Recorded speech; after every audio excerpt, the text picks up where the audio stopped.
Hi, everyone.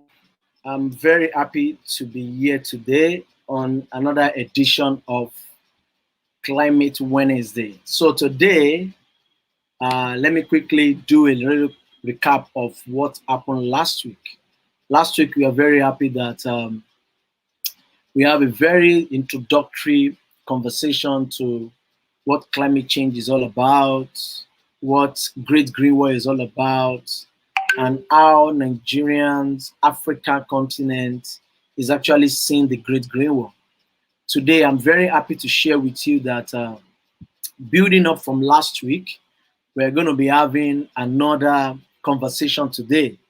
And as our culture, we always bring somebody to talk to us on a specific topic. And today's topic is going to be focusing on Great Green War, impact on food security and poverty in Africa. So I want you all to stay and be with us. We're going to be bringing our guest on board now, and she's going to join us to have this lovely conversation. And for those that couldn't watch us last week, you can still go back to our YouTube channel to watch what we actually have. And this week, we are coming on board to have one of our great climate activists that will be talking to us. Let me quickly invite her to join us in this call. Hello, Oladosu. Yeah, Yeah, greetings. good. Yeah, good to see you. We are actually online. We are live now. I don't know if you can put your camera down a little bit. It looks like it's the camera is down, or maybe you put your laptop head, pull it down a little bit so that we can see your face very well. Good, good, good. That is great. That is great. So, can you hear me? Yeah, I can hear you perfectly. Oh, okay. Thank you very much. So, everybody watching us from anywhere around the world, once again, my name is Olumide Idowu, and I'm very happy to uh, be hosting today's Climate Wednesday once again. Last week, we were able to, bring somebody on board to talk to us about the ongoing conversation on the Great Green Wall. And today, we are having somebody that is very passionate, climate activist, ecofeminist. She has been doing this for a couple of, since I've known her. She has been so consistent in talking about things that we need to change. And she has been focusing a lot around and deforestation, desertification, and she has been pulling ideas together with different kind of younger people. She has been on the global stage.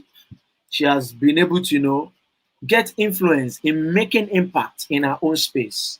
We are just following to make sure that we'll be like her, to be like who she is today. We are also learning from her, and we also want to learn from her today because she's going to be sharing with us on the topic we are going to be talking today is Great Green War. That's our conversation this month, and she'll be looking at the impact on food security and poverty in Africa. As we all know that the Great Green War, like we said last week, is a big conversation that is cut across close to 20 African countries now. And a lot of people are talking about how they can restore our land. And also we know that this month is a Mother Earth month. And we're going to talk about our land, how we can take back our land so that nature can be fair to us. As a lot of people are doing a lot of damage to nature.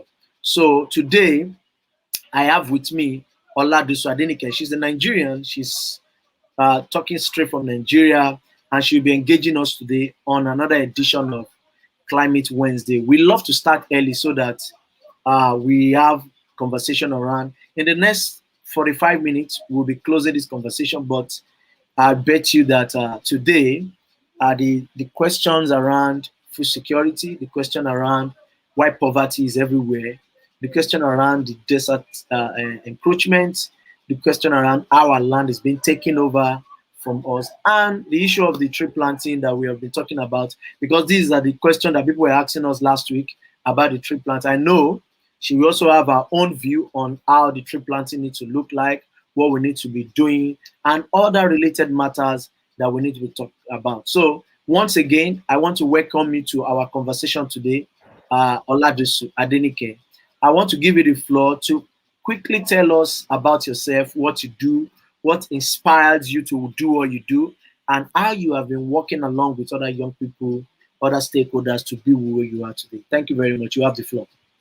Okay, thank you so much, our moderator. We are also trying to be like you too. So, quickly, my name is Oladosu Adenike. As you have just said, I'm the founder of I Lead Climate, a Pan-African movement that seek to advocate for the restoration of Lake Chad. Maybe probably we have heard about it, or we are just new to the issue that pertains the things that affect Africa the most, of which the shrinking Lake Chad is one of those things. And in this decade, it is a decade of restoration, and we all have to come together, irrespective of where we are from or from different organizations, because this is going to be impactful.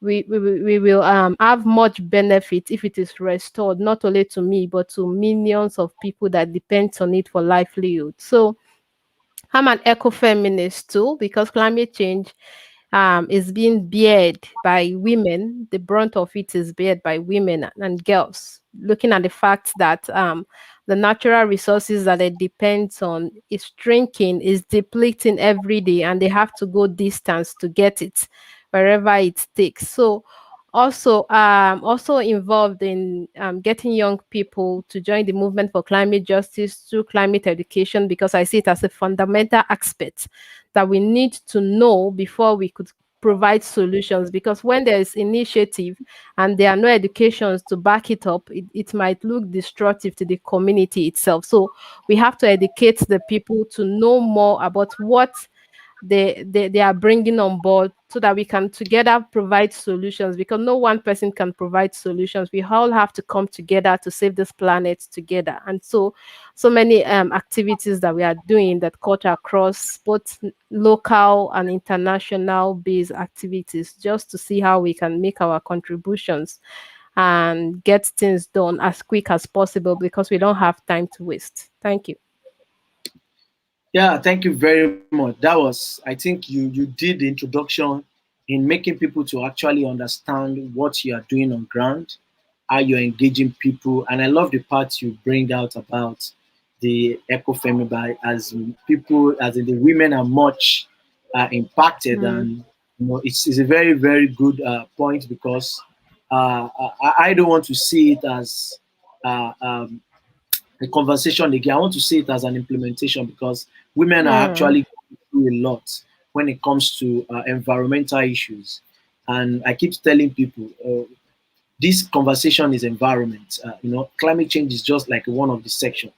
If our environment is conducive, we'll be able to have good way of communicating or way of approaching things in our local communities. So thank you very much for telling us about how that is. So quick one, let's go straight into a little bit of the conversation. And last week we had another great young person that actually gave us some understanding and his own perspective on the issue of the Great Green Wall. But today we are diving into a fantastic conversation where we want a lot of people to also hear when it comes to the issue of poverty, because Africa is really going through a lot of issue presently.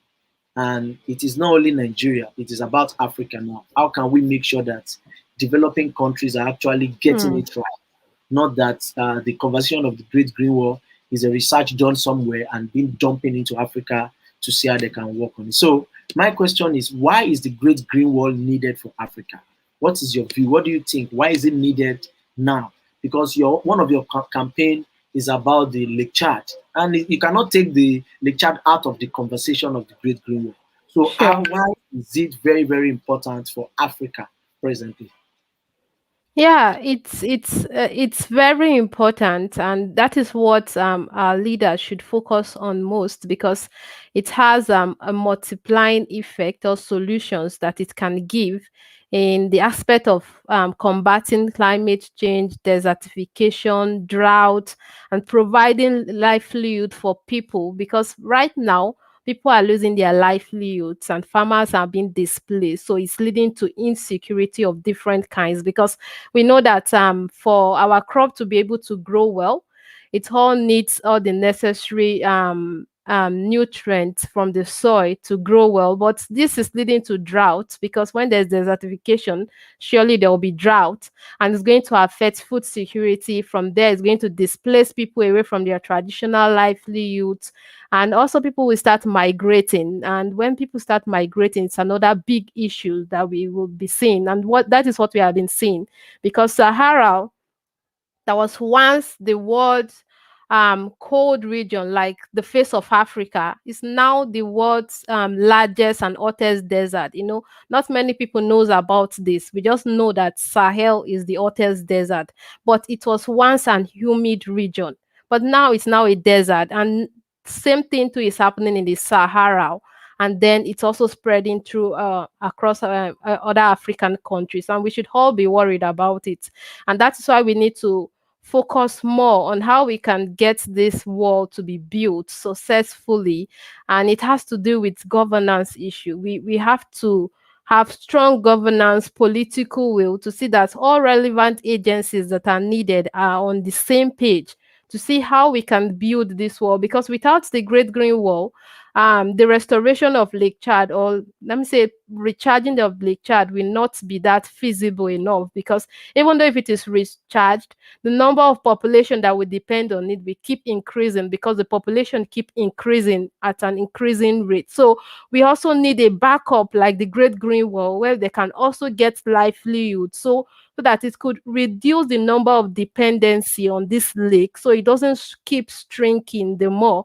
And also we need to provide alternative like renewable sources of energy, because I tell you, if the wall is being built and there are no renewable sources of energy, those trees will become will be used for cooking, like the firewood and every other things that can be used illegally, and thereby affecting the initiative again. So for us to actualize those aim, we have to put a lot of things on place, like the renewable sources of energy, restoration of nature, because if it is not restored, people will also go back to the wall that have been built to feed on it, and thereby affecting the initiative and distorting the aim and objective of the initiative. So that is what I have to say.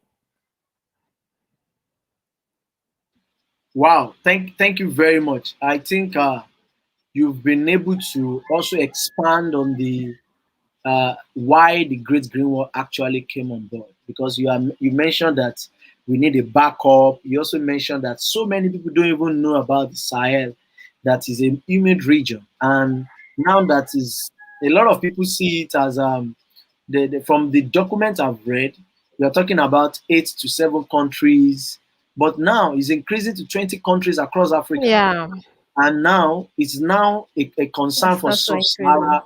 Yeah, it's now a concern for sub-Sahara Africa as well. So it's a Very much. conversation that the Great Green Wall is like one of the backup or one of the solution that we are looking at now. And why it is a backup and solution for us? It is high time for us to now start looking at it and see what is the most important conversation that we need to have, so that as a developing country, we will not also continue to depend on people or depend on nations to support or to help us, but rather to make use of our local resources to develop our own strategy. And I can tell you that from what I've seen in sub-Saharan Africa, the Hmm. potential, the opportunity, the resources, everything is there. But I think the only thing I can say is maybe it's the lack of willingness, or let us call it political will. Maybe that's Hmm. what is actually not making our implementation idea or strategy work very well for us. Thank you very much for throwing more light on what and why the Great Green Wall is actually needed. So moving on to the next question. So you've talked about why it's needed, and because it's going to be an alternative for solution, and it's going to be like a backup for us. So what are the problems do you think this so Great Green Wall that we are facing as an African, and what are the problem presently now that is not making us to actually see the day or the green light of what the Great Green was supposed to be? Okay, thank you so much. I think there'll be so many issues that we encountered if we don't involve relevant agencies. We need to involve those people, the indigenous people, the community members, to protect their own trees. We don't have to leave them out of this conversation when we are talking about the Great Green Wall, because it is in their community. We have to educate them. They don't have this knowledge that we have about climate change. And that was why I said that first when I was introducing myself, that I talk about climate education. We have to educate them, from the head of the community to other members, to see how we can buy their interests, to see how we can gain their interest in all of these things that we are doing, and also relevant agencies or NGOs around that region that could help implement all of these things. And there should also be a check and balance form, like an accountability, because partnership without accountability or transparency, it might not make it to work. So there must be a mechanism that brings about accountability. How many people have this thing impacted? Because we have to be truthful to ourselves at this point of restoration that we have. We don't have to deceive ourselves about the number of hectares that have been restored, why none have been done at all. So we have great green wall agencies in different countries, I think, because we have one in Nigeria here. So we should also be seeing ways at which they could involve these people at different levels, especially states that this wall cut across, because we're looking at states like the northern Nigerian that is being faced with drought and deforestation. And that is why we are having these farmer herdsmen clashes, because these people are being faced with drought, and now they are migrating away in search of livelihoods. And in the process, they have these clashes between the farmers, because that depends on so many things, on land, on climatic condition, water. And this is why adaptation as a mechanism for survival is failing, because formerly it's a good mechanism that these herdsmen can use to survive this harsh condition, but now it's failing. And that is why we need to keep involving relevant agencies, not just those people at the top too, but those people at the grassroots. They are the most important stakeholders we need to involve, and we should not leave them out of this conversation because they matter the most. Thank you. Yes, thank you very much. Thank you very much. Let me quickly maybe paraphrase of what you've actually shared with us. There are a lot of problems, there are a lot of issues that a lot of country from I've been reading a lot about the Great Green Wall, and I was able to understand that there are a lot of funding mechanisms, there are a lot of agencies that want to invest into this project. Looking at the UNCCD, they are doing fantastically well. Look at the African Union Climate Change Working Group. They are doing fantastically well. Look at what they call it, the Great Green Wall itself. They are also doing something to make sure that everybody is mainstreaming into this issue so that we will be able to have an outcome. You also mentioned that one of the problems here is that education. Education is key, because what you don't know, how will you be Mm-hmm. able to engage? So you mentioned about engaging more relevant agencies, that are the stakeholders. You also talk about the indigenous people, and I'm very sure that very soon I'm going to be doing a little bit of visiting to those coastline, the countries, and even in the Nigerian parts, to also understand the indigenous people facing this issue. And I think the issue of indigenous people is very, very key. There's a conversation when I was still attending all these COP conferences that we always think about indigenous people are from the people from the Caribbean, people from the island. A lot of people don't know that there's no country that we don't have indigenous people. Yeah. There are only people that owns the property, owns the land to themselves. People that step on that soil, that all what they gain, all what they eat, food and activities is being getting from that land. Then you also talk about community members. You might not be from that city, but that is where you situated. That's where you are Mm-hmm. staying. These are the kind of people that we need to enlighten them on this issue of the Great Green Wall, because they will suffer the most. Because when the problem that you are looking at, then you talk about local actors. Local actors are also very, very key. Those are the respective leaders in the community that can take up actions and issues that you are facing. And you end also by saying education is very key for us, to make a Mhm. very good interactive moment with a lot of people so that they will be able to understand.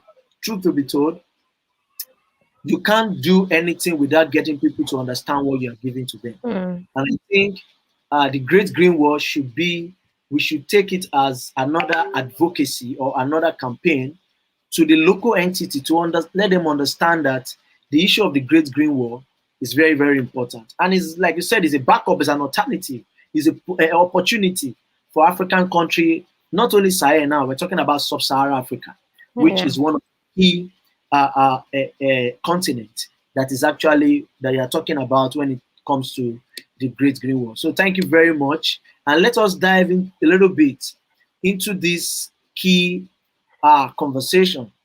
What are the prospects and pitfall along the Great Green Wall, and how is this affecting food security? I want us to look at food security.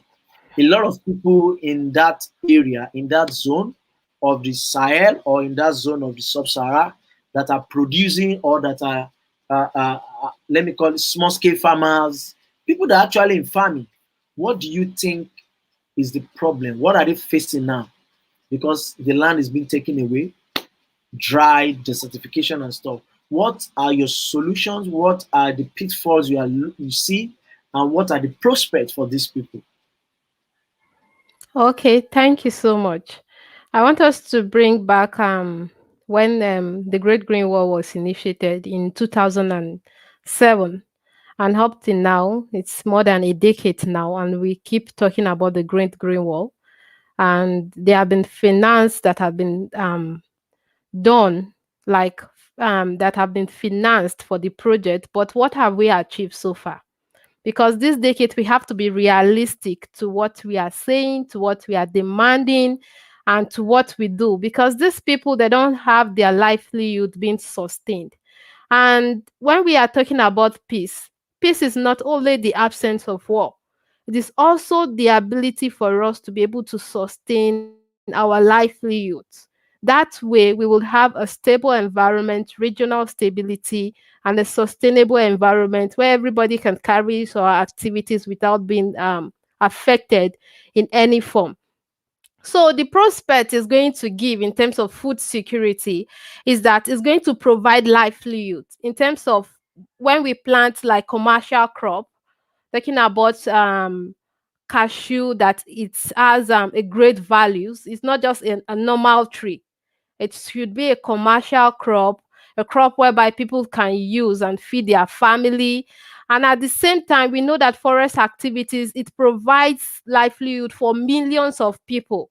Already in the region where this cut across, we have over 282 million people in this area that is cut across. Now imagine if this wall is being built, it's going to fertilize the soil, it's going to bring biodiversity back, and so many people is going to be employed, because it's a job, like a labor intensive initiative that is going to involve a lot of people, that they could generate their activities in the process of planting the trees, the process of nurturing it, because it's going to involve so many seedlings, and these seedlings are being grown by some people, and people use these seedlings as a form of survival. So when they are being sold out, it's going to give them more money to their pockets, and they will be able to value it.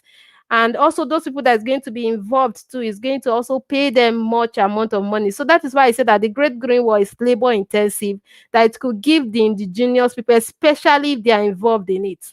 You can't carry out a project in a community when you are not involving them in the process, or when they are not being benefiting from the project as well, because they will look at it that this project is not going to work, or this project is going to harm them in whatever way. So there are going to be a lot of food security opportunity, because the land that has been deforested, or that is faced with drought, will now be fertilized.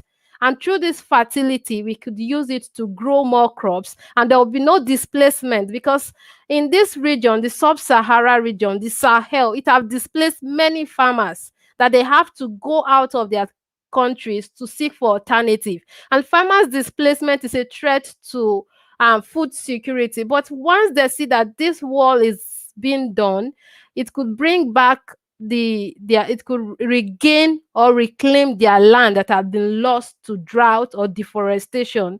Then they could begin to farm. And also it's going to help to stabilize the climate, because now those carbons that should be left in the air or atmosphere and affecting the ozone layer will now be absorbed by this tree. Because by 2030, if we could be serious about this initiative, it's going to sunk as many as 25 million tons of carbon, you know, instead of being left in the atmosphere, affecting rainfall, affecting temperature. It's going to suck or sink or absorb those carbons, and thereby is going to increase the rainfall pattern.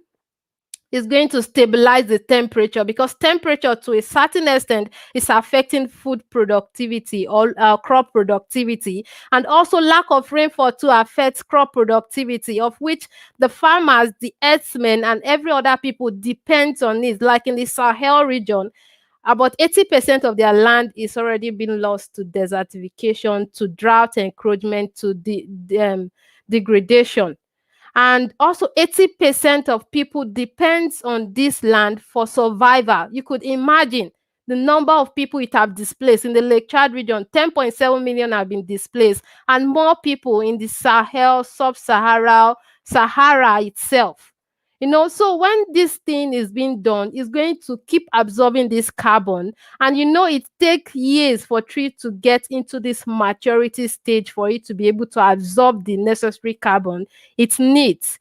So it have to do with nurturing it towards maturity before we could gain this food security. So it might not be an immediate benefit, but the long time benefit is going to be stable enough for people to be able to reclaim their livelihoods. And that is why it's important for us to start now. When we start now, then we will know that we are heading towards somewhere, because the climate change that we are seeing today doesn't just start now. It's something that accumulated from a century ago, and now we are facing the impact now. And that is why the IPCC stated it, that if we must stay below 1.5 degrees Celsius of warming, then we must be able to quit every activity called fossil fuel. And that is the only condition that we need. So, and now we are still fossil fueling our economy all over the world. So how do we want to achieve our aim? So this Great Green Wall initiative is going to absorb a lot of carbon, and could help increase the rainfall pattern, temperature, and every other things that will be needed for crop activities to grow well, fertile, and to help the farmers to sustain their activities for food security. And also it's going to help women, because women are large stakeholders when it comes to farming. They produce 60 to 80% of the food population. So once this is being done, it could also help to increase gender equality, increase women participation in food production, and every other ways. Thank you. Wow, wow, wow. It looks like I'm actually in a master class, when you are taking a lecture from a PhD holder.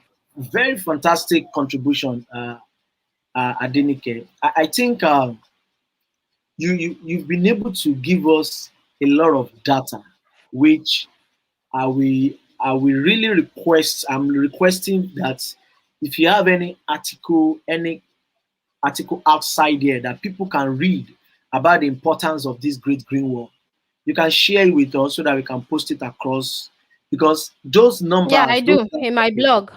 good, good. So you can share your blog with us so that we can share with people, for them to read the importance of what you're actually talking about.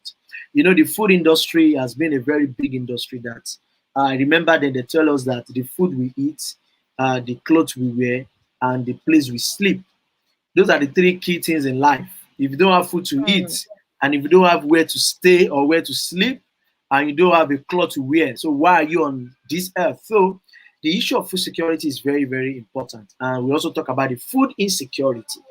A lot of people always think that the issue of food you don't need to talk about, because you can buy, you can. It's a big issue because when we have shortage of food, it will really tell on the economy and it's going to tell on people.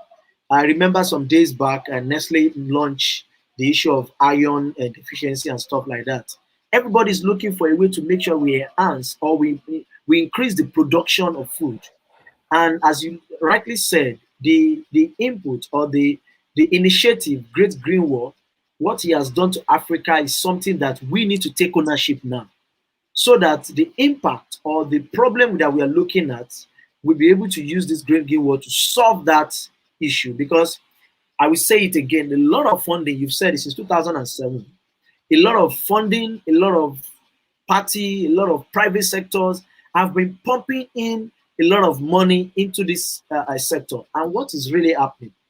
Why do we still going back and forth? Though a lot of people want to see things being perfect, but how do we make things more perfect when we don't even have the commitment from the people and people that are in charge of it? So thank you very much. Let me quickly read this to you. But guys, if you are watching from anywhere, this is Climate Wednesday, and our edition for this month is this is our second edition for this month, and we are having Oladosu Adenike, the Ecofeminist, as our guest, and she's here talking to us on the issue of impact of food security and poverty in Africa, looking at the Great Green Wall.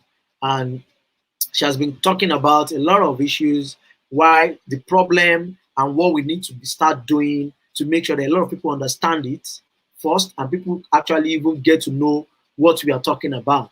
So thank you very much. You can still watch us on all our social media, Facebook, Twitter, and YouTube. We are streamlining on those platforms directly. So somebody said here, let me just read some comments, and Oladosu. I agree that sensitization of the grassroots stakeholders is paramount. Else, the purpose will be defeated. The locals, if not actually involved in the implementation, will make it ineffective. So she's actually talking about, Yeah. I don't like talking much about what government need to do now, but I like talking about what do I think government need to do, like providing solution for the government. So she's looking at that part whereby we are looking at the grassroots, exactly the locals, to make sure that we are active, involved in the implementation. So I think we need to start increasing awareness on Great Green Wall and how it's very important. Then another person said, thank you, Oladosu, for mentoring the role of the rural and mentioning the role of the rural communities. Most times we come up with amazing policies and interventions and sideline the rural communities who are the owner of this forest. Like I said, a lot of people still don't understand the issue of indigenous people. They are the rightful owner. Though we always say that government is the owner of every land. But these are the people that, that is where they find their roots. And I'm very, very sure that it is high time we start looking at taking them along or involving them in policies and implementation and intervention strategy that we, like you've rightly said in your submission as well. Then we also have somebody that says that also, what is government doing to support research? And I would like you to say something about this. But before you say something about this, I want us to finish our conversation. What is government doing to support research and training of undergraduates and young professionals who study forestry and environmental disciplines? Is a question we need to answer at the end of this at the end of our conversation. There's no investment and support for students or young researchers in the area of forestry in Nigeria. And there's another, emission and environmental challenges is a threat to our economy, which everybody have been saying. And I think this conversation is going to help us to also have more action that we need to be taking, because I remember you mentioned something about local actors, which our local actors need to also be part of our implementation. So lovely, somebody is also watching from Cameroon and saying good, great conversation. So quick one, let me quickly, move to another conversation. Like I said, is the Great Green Wall effective? That is one. And how do we still have people that are still in poverty? Though we know they've already targeted Africa as a poverty nation. But and you've already said that the Great Green Wall is like an entry point for us to have a solution to all what is happening to desertification, desert encroachment, and a lot of issue of then our tree planting activities. So what do you think? What do you think? Is the Great Green Wall, and is it effective now as we are looking at it now? And how do we still have people? Why do we still have people that are still in poverty if all the funding, all the awareness, all the conversation they have been talking about across the Sahara country, across the Sahel, has been going on? Let us have your thoughts. Okay, thank you so much. So I'm going to say that I started the other time. I told you that it was initiated in 2007 through the African Union to see how they can scale through to combat climate change crisis, deforestation, drought, and other related effects of climate change crisis. And up to this point, we are still trying to meet up to the expectations because it has been said that we need to restore 10 million hectares of these farmlands by 20 each year till 2030. And how possible, how feasible are these? We need strong political will because we are yet to attain to that point where we could say, okay, we have done something great concerning this great green wall. And we all know that this is going to be beneficial for Africa to be able to harness its opportunity, to be able to get food secured, to be able to achieve our SDG because it cuts across every other SDGs. Quality education, because those people in this area that we are from, they have to drop out of school because when there's loss of livelihood from their family, they could no longer sponsor their children to school. And that is why most people, especially the girls, they are child brides. Sahel is ranking more than 20 million child brides. You could imagine, because people, they are losing their traditional livelihoods. And also, we are not involving those people that needs to be part of this, which is the local, the traditional people, the people that owns the land. They should also be part of this conversation when we bring about issues on Great Green Wall. It is not just only about the top official speaking. We also need to engage those at the grassroots for them to know that they are also the ownership of this land, for them to feel among. Because if they are not among those, I did I studied agricultural economics, and in some points in the field work, if you don't involve those people in agricultural activities, the community, it's like you are not doing anything. It's like no work done because they won't buy to it. The initiative might at last fail. So that is why you need their backup. You need them to buy into the initiative. You need them to be part of it, the process at every point, so that will, when they are bringing anything, they could accept it with all their ends. And that is why we couldn't get out of this crisis of food insecurity, because those hectares of land that should have been restored is yet to be restored.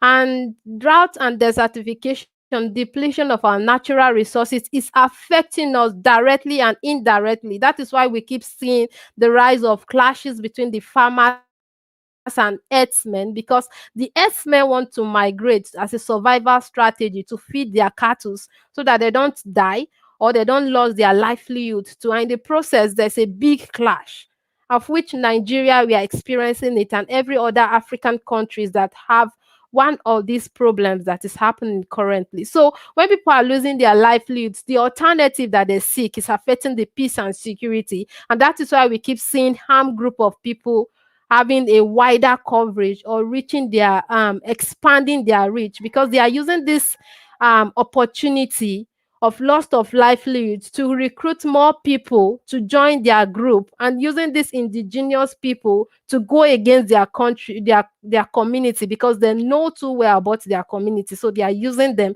to penetrate the nation.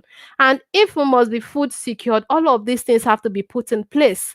We have to be able to restore the Lake Chad, realize the Great Green Wall Initiative, and every other things like the renewable sources of energy, so that we could have a functioning educational system, We could have gender equality and every other thing. So it is tied to so many things for us to be able to achieve it, because right now we are saying that poverty is increasing. Even the pandemic have increased poverty in Africa, and also food insecurity. At some point, the the United Nations Food Program was giving warning to some African countries that they might be faced with famine.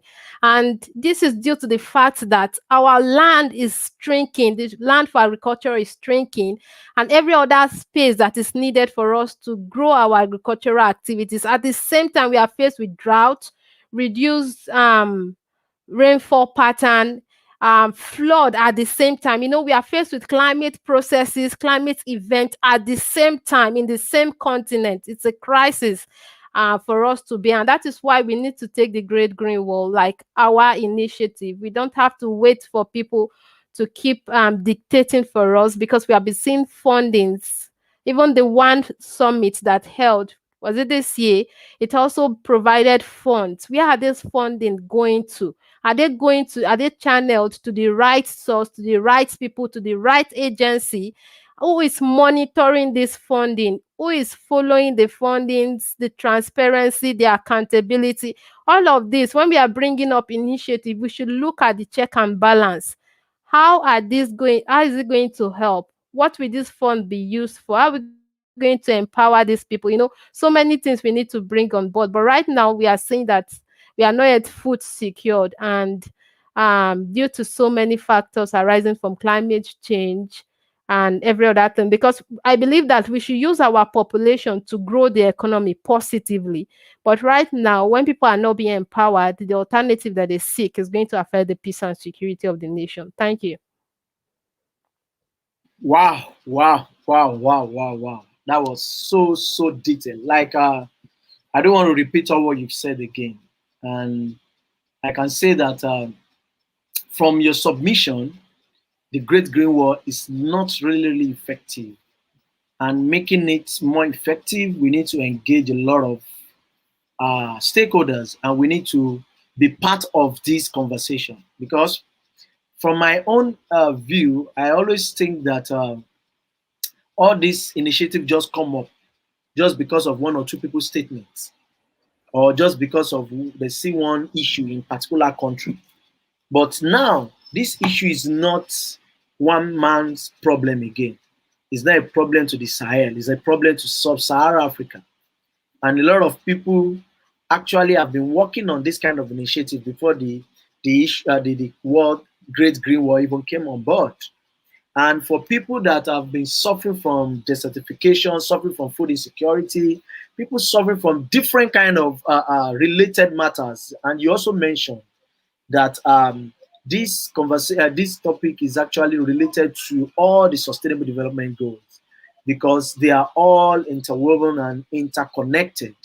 And because of that, we also make sure that every of this conversation we are having, we are looking at how we can provide solution to every key SDG so that nobody is left behind. So thank you very much, for Adenike, for sharing this insight with us. So if you are still watching us, we are still live on Climate Wednesday, and today's conversation is just conversation on the impact of food security and the poverty in Africa. Adenike has been sharing her views, her thoughts, and what she thinks that is right and what we need to be doing where. I will still talk about the data she has been sharing. She has been giving us some keywords, key data about what the African Union have been saying, about what the Great Green Wall Initiative has been doing, and how we need to start looking at that implementation strategy, mechanisms, or let me say, what is the right thing for a country like Nigeria need to be doing so that we can meet that 1.5 degrees according to the what? To the IPCC reports. Because I can tell you there are a lot of reports now out there, and everybody's just referring to the one that is related to their country, and how they can use it to amplify the voices of the local actors in the community. So thank you very much. If you have a question, please drop your question in the comment box, both on Facebook, on YouTube, even on Twitter. We are going to read them to our guest today so that she can share. And as we are winding down, I just want her to also respond to this quick question as well. What is the human and environmental impact of the Great Green Wall? I think this has been a conversation in your thoughts, what you have been saying, but what can you say about uh, what is the human and the environmental impact that we see not only in Nigeria but in the sub-Saharan Africa on the Great Green Wall? Thank you. Okay, thank you. So, the environmental impacts are what we have been discussing for quite some minutes ago. That is going to help us to reclaim our land that have been faced with drought and deforestation. Is going to also sustain our food security, in different forms, which is going to be beneficial to human security, and also is going to help to stabilize or to help build our biodiversity. It will lead it to stem or stop the intrusion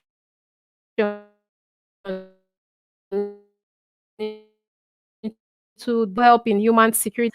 When there is food, when there's water and every other things that is needed for our human rights, is going to help humanity to grow, and is going to stem or tackle terrorism, harm conflicts, and different kind of harm banditry and different kind of crises that we are faced today, due to the fact that people are losing their livelihoods and there are no alternative in most situations, because so many people are being displaced away from their livelihoods. There's migration from one country to another, of which Africa bears most of this migration, because there's migration within country, between countries, something like that. Fewer people leaves the country or cross border in all of these circumstances, because we are having a whole lot of people coming into Nigeria because they are displaced from one country to another. So it's going to really benefit humanity in all of these things, and it's going to help our environment landscape to grow well, to flourish. And once our environment landscape, the health and the well-being is being kept, then definitely it's going to help human security, because our security depends on environmental security too. So they are linked, and the COVID-19 have shown us that our health is connected to nature, and nature's health is connected to us. So there's a mutual benefit between humanity and the environment. So that is why we need to take the restoration of the Great Green Wall very important, because it is the only hope that we have, that we can use to secure every other benefits that we also need to unlock in solving the defining issue of our time. Thank you. Okay. Thank you very much. Thank you very much, Adenike. That was very, very good. Let me say this. You said our health is connected to nature. Can you rephrase that statement, please? Our what? You said our health is connected to nature. Am I right? Mm-hmm. Okay. So, and our what again? You said something. That statement is very, very key for this conversation. If I'm right, you said it. Our health is connected to nature because of the COVID-19 issues, right? Yes. Okay, good. I just want to get that point because as you were talking, I was writing as if I'm in class. So, from what you've said, you've mentioned to reclaim our land, you've mentioned Mm-hmm. to sustain our food security, you've mentioned human security itself. Then you've mentioned it's going to help us to build biodiversity. Then you said when there is food security for human rights, then there is human rights. So I think you've Yeah, had and there's a mutual benefit good. between the environment and human security. Perfect. Thank you very much. And you also mentioned the issue of migration and intra-migration between countries. I can tell Mm-hmm. you that the issue of Great Green Wall today, this is all what you've stated here, is the issue that I think we as a citizen, we are the people, we need to start talking about. It's a conversation that relates to all the aspects of environment. And I'm telling you that for me, the issue of climate change is not like a tree. that everybody just need to pick one of the leave and say, okay, fine, I want to focus on biodiversity. I want to focus on security issue. I want to focus, and you've already made us to know on this conversation that everything that we are discussing about here today, they are all interlinked within the Sustainable Development Goals. Because Mhm. in 2030, everybody's looking at what we are going to be able to achieve. But according to the African Union is targeting towards what? 2063. So it is very, very important that all of That is us a long time. That is very long. exactly. Yeah, yeah, it's because of the kind of situation or kind of environment we find ourselves in Africa, and that is why I was hammering on how do we make sure that we sustain the Great Green Wall, both the funding that is coming in, both the activities, and how is this thing getting to the kind of people you mentioned, the indigenous people, the community leaders, the local actors, and the relevant agencies. How are they taking actions to make sure that the people that are actually suffering, and do you know this adage that says when two elephants are fighting, it's the grass that suffers it. Hmm. So who are the elephants and who are the grass? We need to think about that. So I want you to now let us respond to some key questions we have on this conversation before we call it a day today. I'm really, really happy to have you because I know you're a very busy woman. And because of the kind of work you do, we appreciate you for coming to have your thoughts around the Great Green Work conversation. So the first question here, the person said the last time was that she was mentioning about for mentoring the role of rural communities. So she said, what is government doing? I know you are not a government staff or government worker, but and if you are, or if you have something that you can give us as let me say as hints or what you think government should do from your own perspective, that government do okay, what is government doing to support research and training of undergraduates and young professionals who study forestry environmental disciplines? She also mentioned that there is no investment and support for students or young researchers in the area of forestation. I'm in the same thoughts, but I want to hear from you. What do you think is the problem, and what do you think we can do? Okay, I think when you're talking about the issue of government, um, we can the government ourselves, depending on different position that we find ourselves.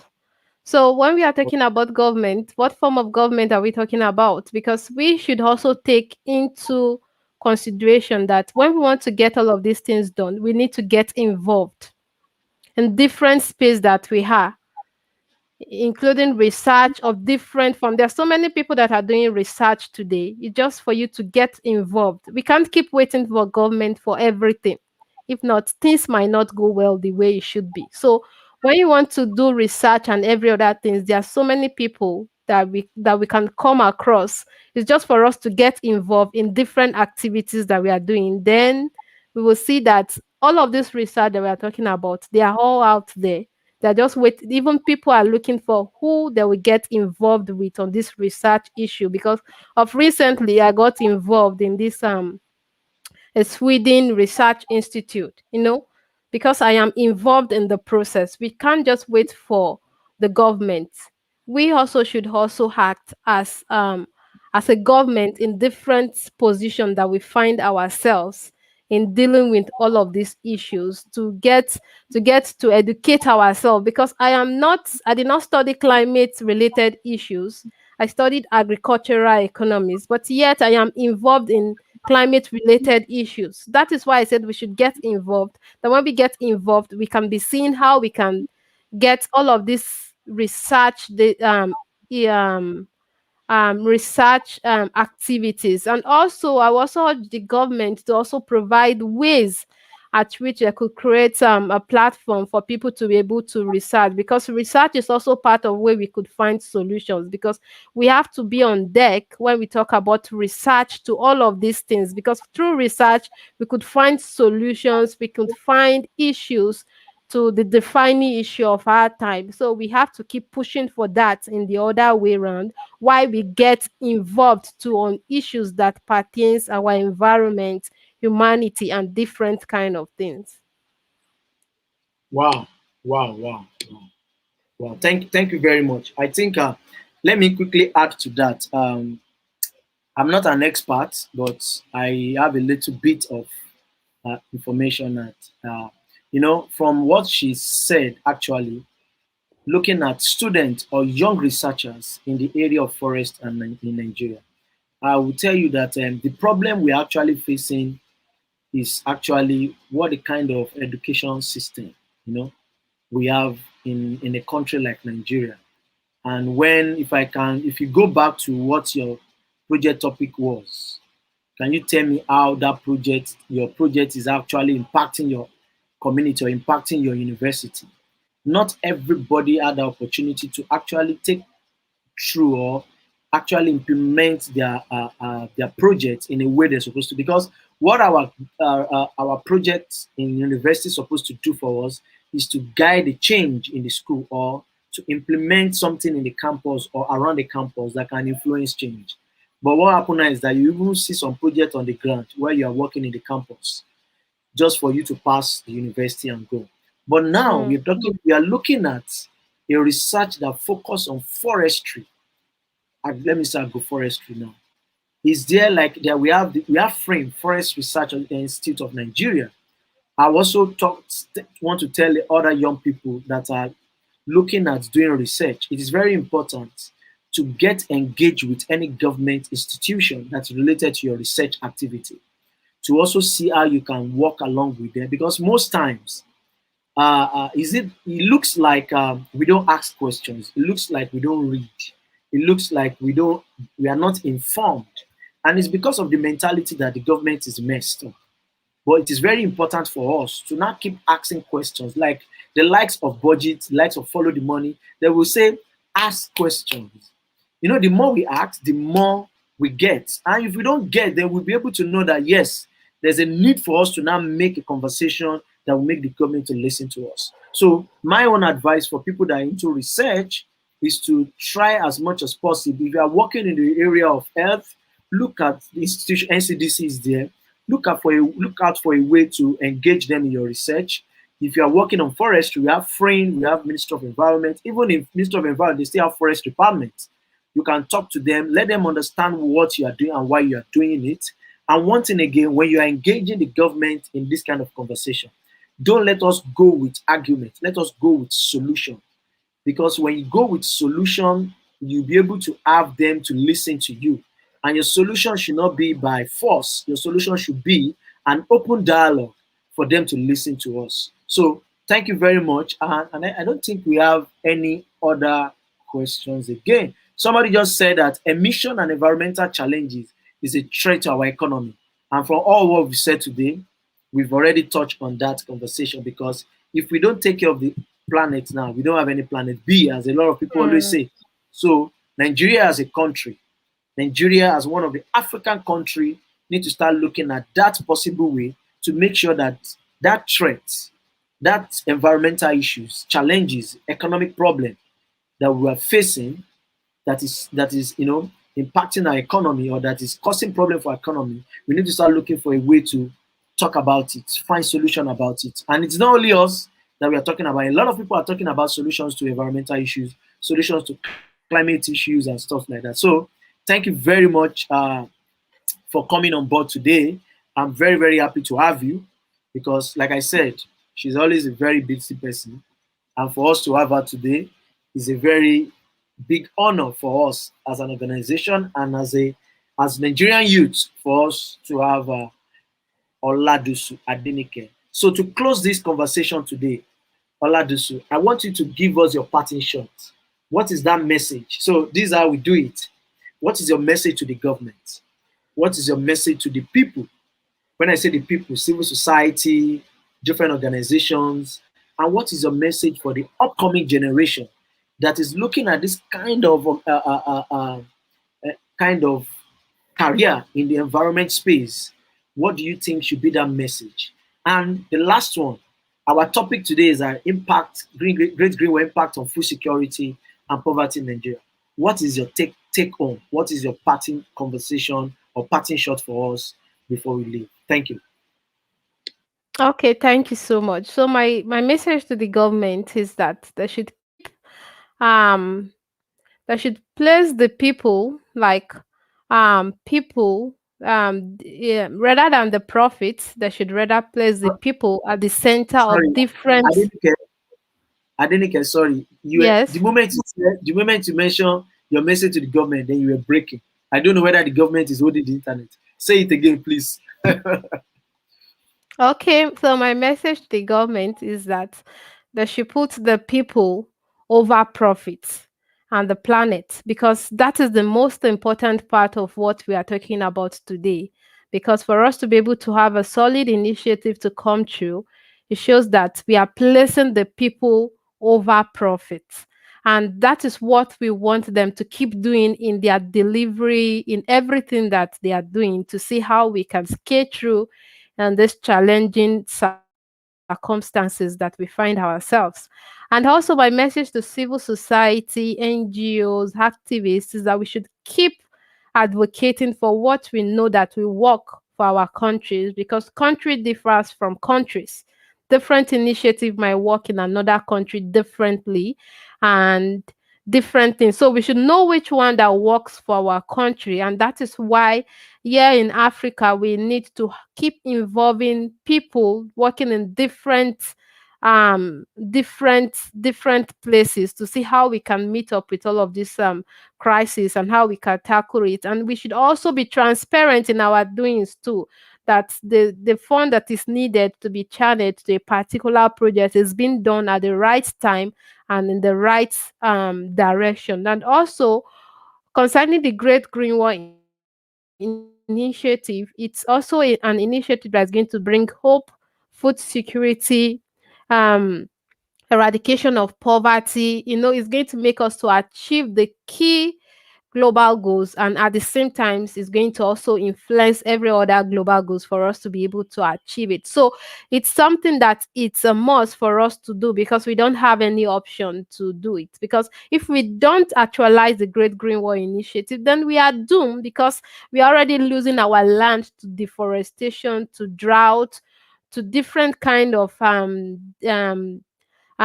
degradation. So if we don't implement this, then we are heading to a point of crisis, and we know that we are going to be the one to face the brunt of this crisis, Africa. So we need to be at the same page in implementing all of these things for us to be able to tackle the climate change crisis for the people and for the planet. Thank you.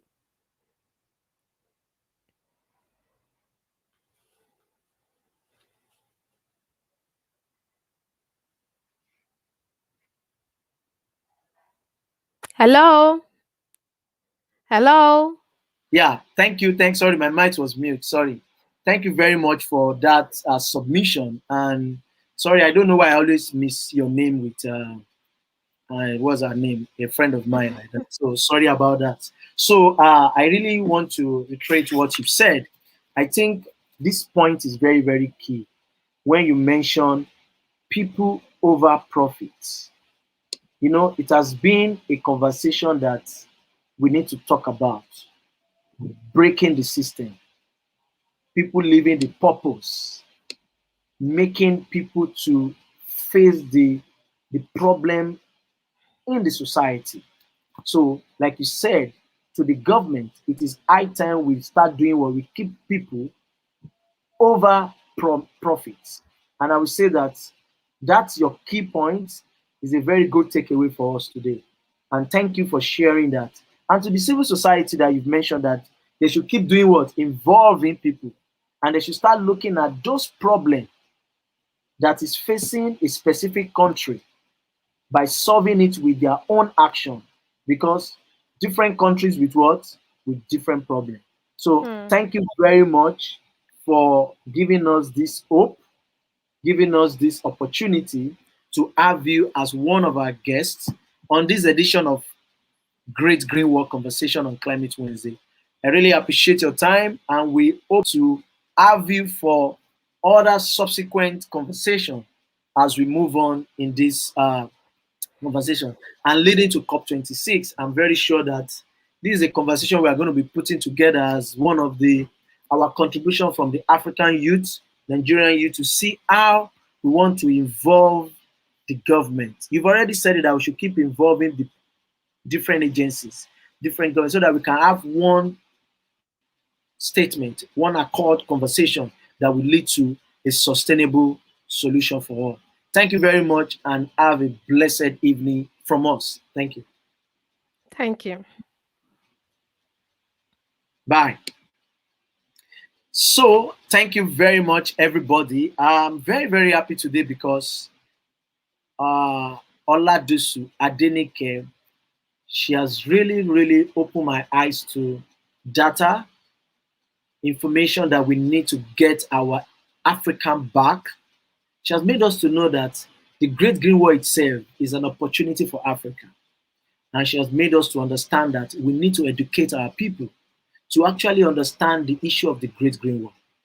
You and I need to know that Great Green War is a solution, is a possible action for us to reach that sustainable way for us.